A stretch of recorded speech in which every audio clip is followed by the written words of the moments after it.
ये प्यार था या हवस। 2 साल लिव इन में रहने के बाद रश्मि और अंश को अब लगने लगा था कि वे अब सिर्फ एक दूसरे को झेल रहे हैं। अब उनके बीच पहले जैसा कुछ नहीं बचा।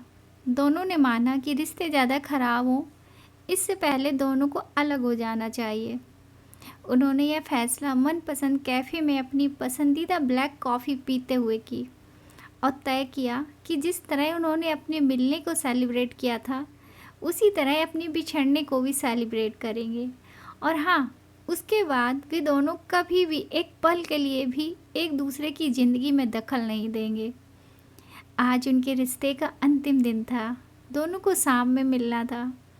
अंश को समय और जगह के बारे में रश्मि को जानकारी देनी थी जहाँ वे अपने बिछड़ने के इस पल को सेलिब्रेट करने वाले थे। अंश आज देर तक सोया रहा। नींद खुली तो सुबह के 8 बज रहे थे। मतलब यह कि आज रश्मि उसे जगाने नहीं आई थी। हर रोज़ उसकी सुबह उसकी पसंदीदा कॉफ़ी के साथ रश्मि की बाहों में होती। रश्मि को उसे जगाने के लिए थोड़ी मेहनत करनी पड़ती।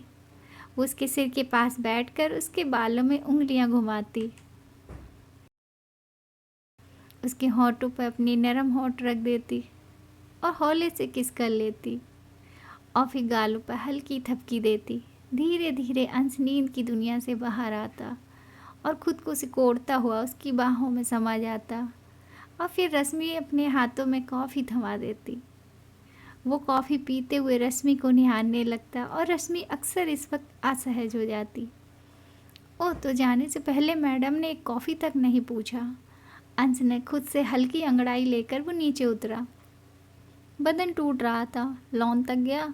रश्मि रश्मि की 2 बार आवाज़ लगाई। शायद रश्मि जा चुकी है, उसने खुद से कहा। फ्रेश होने के बाद वह भी ऑफिस के लिए निकल गया।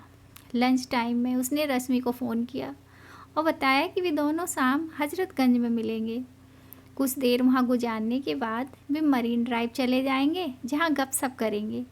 फिर लौटकर रूम पर केक काटेंगे और फिर 12 बजे एक दूसरे से हमेशा के लिए अलविदा कहेंगे। अंश ने मोबाइल पर भी यह शिकायत भी की कि उसने अंतिम दिन सुबह कॉफ़ी क्यों नहीं दी उसे, और मुआवजे के बतौर रात में जाने से पहले रश्मि उसकी पसंदीदा अंतिम बार उसके लिए कॉफ़ी बनाएगी। ये भी तय कार्यक्रम में पूरे हक से अंश ने जोड़ दिया। रश्मि ने उसे बदमाश कहा और शाम को मिलते हैं बोलकर फ़ोन कट कर दिया। अंश का आज दिल नहीं लग रहा था।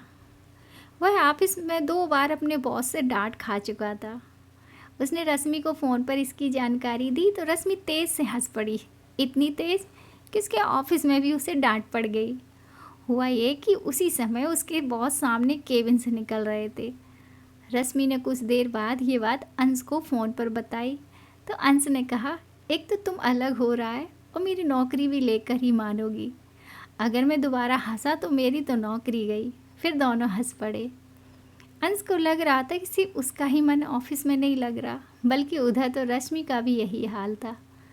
दोनों ने एक दूसरे से मोबाइल पर चैट शुरू कर दिया। आज अंश को रश्मि से बहुत कुछ पूछना था। वो चैट पर सवाल किए जा रहा था। रश्मि को तो मानो मौका ही मिल गया। उसने मैसेज डाला, अच्छा तो अलग होने के दिन इतने सारे सवाल, 2 साल में तो कुछ नहीं पूछा मुझसे। अंश ने जवाब भेजा, तुमने मौका ही कहाँ दिया। रश्मि ने मैसेज में चुटकी ली। शाम को दोनों हजरतगंज में मिले। दूधिया रोशनी में खुले आसमां के नीचे एक दूसरे की बाहों में बाहें डाले वे लब लाइन में घूमते रहे। अंश ने पुरानी बातें याद करने की कोशिश की तो रश्मि ने उसे उन बातों को दोबारा याद न दिलाने की हिदायत दी। रश्मि ने कहा कि अब ये रिश्ते ख़त्म कर रहे हैं और पुरानी बातें ताज़ा करने से दुख ज़्यादा होगा और वो फ़िलहाल दुखी नहीं होना चाहती। फिर दोनों मरीन ड्राइव पहुँचे और एक कोने में जा बैठे। आज पूर्णिमा की रात थी। आसमां में चांद पूरा था। दोनों हाथों में हाथ डाले उस पूरे चांद को निहारते रहे। रश्मि ने अंश से कहा, सुनो अंश, न जाने किस दुनिया में खोया था। अंश ने दोबारा थोड़ी तेज आवाज़ में बोला, सुनो अंश। इस आवाज़ के साथ अंश अपने ख्वाबों की दुनिया से बाहर आया। हाँ बोलो। आज चांद बेहद खूबसूरत है ना? रश्मि ने पूछा। शायद वो खामोशी को तोड़ना चाह रही थी, या शायद उसे यही पूछना था। अंश ने एक बार चांद को देखा और फिर रश्मि की तरफ। हाँ, बिल्कुल तुम्हारी तरह। तुम नहीं सुधरोगे। रश्मि ने हमेशा की तरह ये वाक्य जोड़ दिया। हाँ, मैं नहीं सुधरूंगा। अंश ने भी हर बार की तरह इसे दोहराया और दोनों हंस पड़े। अच्छा सुनो, ये चांद कभी आधा और कभी पूरा क्यों होता है? क्या ये अच्छा ना हो कि या तो आधा ही रहे या फिर पूरा? अंश इस सवाल का जवाब देना चाहता था, बल्कि वो चाह रहा था कि रश्मि कोई ऐसा सवाल करे जिसके जवाब में वो अपने दिल की सारी बातें उसके सामने रख दे, जिसका अब तक उसे मौका नहीं मिल पाया था। और आज उस खूबसूरत चांद के जिक्र के जरिए वो मौका अंश को मिल गया था। दोनों अपने साथ के अंतिम दिन को सेलिब्रेट करने के लिए हजरतगंज में मिले। लव लेन में घूमते हुए मरीन ड्राइव पहुंचे और एक कोने में बैठ गए। आज पूर्णिमा की रात थी, चांद पूरा चमक रहा था। चांद को निहारते हुए रश्मि ने वो सवाल कर दिया था जिसका जवाब शायद काफ़ी दिनों से अंश देना चाहता था। अंश ने रश्मि की आंखों में देखते हुए जवाब देना शुरू कर दिया। रश्मि, तुम्हें याद है जब हम पहली बार मिले थे? कितने खुश थे हम। रश्मि ने हाँ में जवाब दिया और साथ में बोल पड़ी, पर तुम उन बातों में क्यों ले जा रहे हो? मेरा सवाल अलग है। अंश बोल पड़ा, मैं उसका ही जवाब दे रहा हूँ। तुम सुनती ही नहीं हो। रश्मि ने कहा, अच्छा बाबा बताओ, पर ज़्यादा घुमाओ नहीं। ओके, मैं सीधे पॉइंट पर आता हूँ। तो हमने कस्में खाई थी कि हम हमेशा साथ साथ रहेंगे, पर आज क्या हो रहा है? तुम समझ रही हो मैं क्या कहना चाहता हूँ? वक्त हमेशा एक सा नहीं रहता। इसमें खुशी और गम, मिलना और बिछड़ना दोनों लगा रहता है। मतलब कुछ भी एक सा नहीं रहता। अगर सब एक सा ही रहता तो आज हम बिछड़ते ही क्यों? है ना रश्मि? रश्मि कुछ जवाब नहीं दे पा रही थी। वो बस सुने जा रही थी, अंश को निहारे जा रही थी। उसकी आंखें आंसुओं से डबडबाई लग रही थी। अंश का जवाब अभी पूरा नहीं हुआ था। अब दोनों रूम की तरफ चल पड़े एक साथ रात बिताने, पर रश्मि ने उसे बीच में ही रोक दिया। अंश, क्या हम अब एक दूसरे को अलविदा कह सकते हैं? क्यों, क्या हुआ? अभी तो केक भी काटने का प्लान था। नहीं, वो मुझसे नहीं हो पाएगा। पर क्यों? अंश प्लीज़ जिद ना करो, समझो मैं कमज़ोर पड़ जाऊंगी, बल्कि कमज़ोर पड़ने लगी हूँ।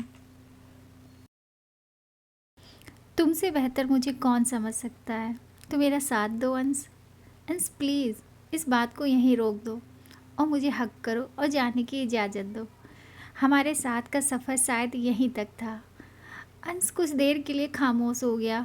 वो रश्मि को कुछ देर उदासी भरी निगाहों से निहारता रहा। रश्मि नज़रें नीचे गड़ाए अपने अंगूठे से ज़मीन पर कुछ बनाती रही।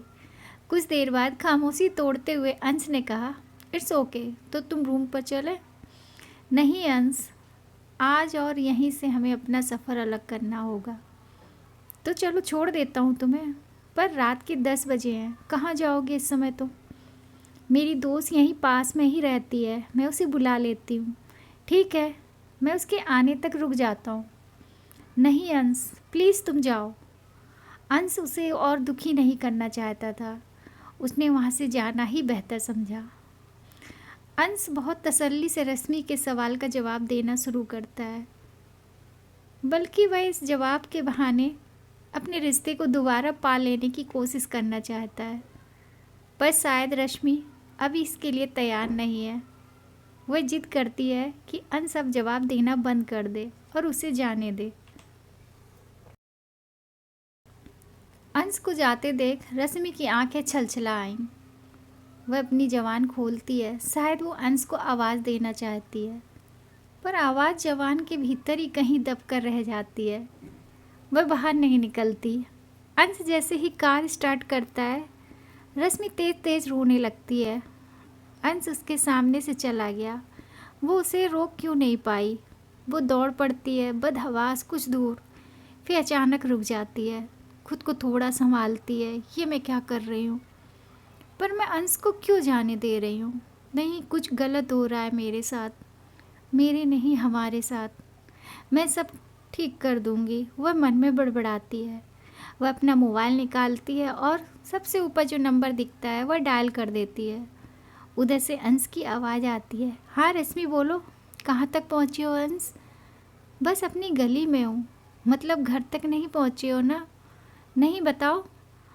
अंश, एक बात बोलूँ? हाँ बोलो। मैं चाहती हूँ ये चाँद यूं ही पूरा रहे। पर चाहने से क्या होता है रश्मि? बहुत कुछ होता है अंश। मैं समझा नहीं।